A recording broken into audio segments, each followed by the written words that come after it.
All right, so I want to welcome you to our worship and tech team serving introduction. I'm just going to give you guys a brief overview of both worship team and tech team.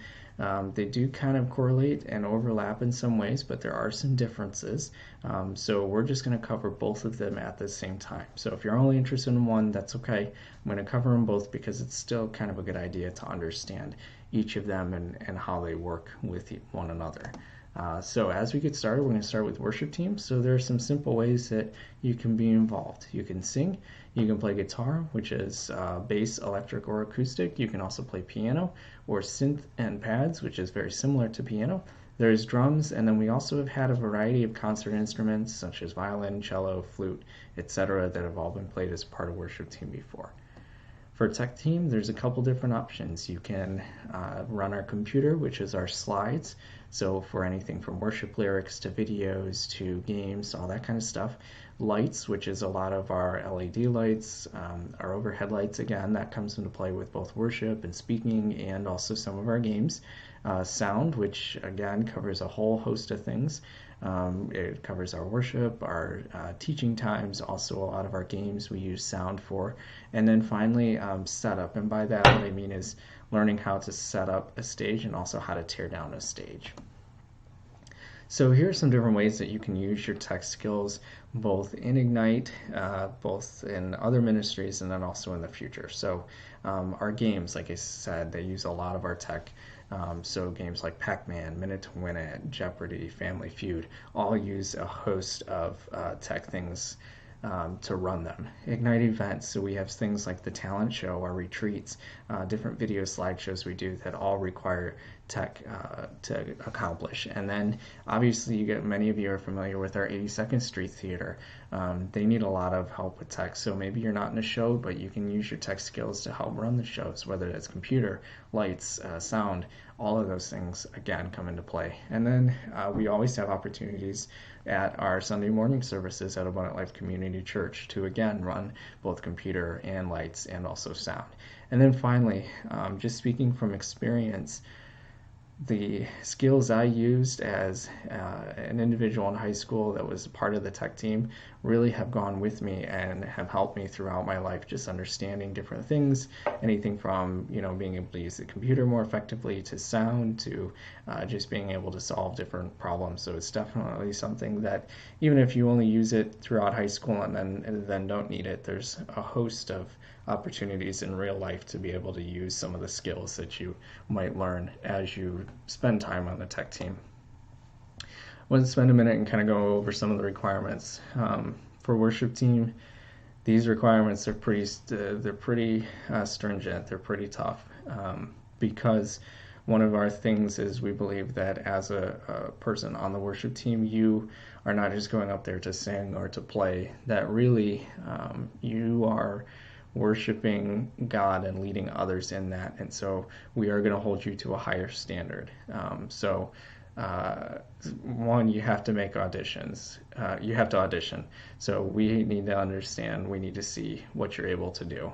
The second is you have to attend any rehearsals for the days that you're going to be helping to lead worship. That's non-negotiable. If you're not at rehearsal, we will pull you from the team that night. You have to be a professing believer and have an active and growing faith with Jesus. That's really important because worship is not just going up there and singing or performing a theater song. It's helping others and also yourself worshiping God. And we find it to be a very an act that is done with a lot of reverence and something that should be held to a higher esteem. This next one is not required, but we strongly suggest that you're currently going through our discipleship materials with a leader.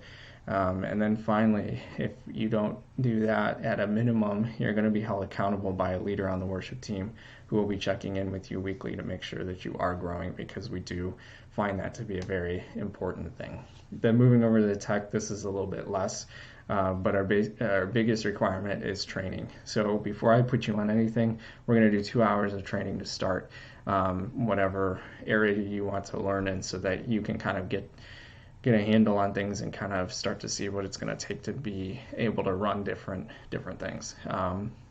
We're going to ask that you be at worship rehearsal, although other arrangements can be made.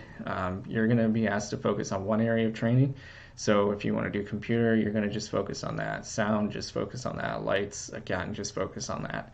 Especially at the beginning, to make sure that you learn all the nuances and are really competent in that area before we start training you in others. And then finally, we're going to train all our tech team members to be able to set up and tear down a stage to help that 82nd Street ALCC event transition that happens quite frequently.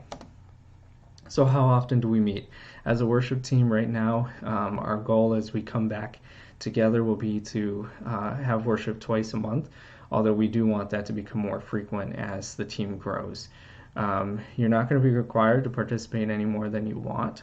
Both myself and Rocky will work with you to find kind of a rotation and schedule that works for you and fits what you're able to do. And then finally, we may begin auditioning students prior to meeting back in person via videos you send us or other means, so that once we do meet back in person, we're kind of able to hit the ground running. So again, we'll talk more specifics with you if you're interested in the worship team. And then for tech team, how often we meet, we're going to meet once a month for approximately 1 hour for group trainings. We're going to ask that you make for a year, so that's a third of them. I'm also going to provide individual trainings for you as needed if you are interested in a specific focus area. So if you're interested in sound, I may sit down with you at a time that works for both of us to kind of give you some more ins and outs and help you kind of learn more. And then finally, you should strive to make your worship rehearsals if possible on the days that you're serving on tech, especially at the beginning to learn. But again, we understand and can make accommodations for different situations. And then that's kind of it. That's a very quick basic flyby. So I'm going to kind of open it up if you have any questions at this time.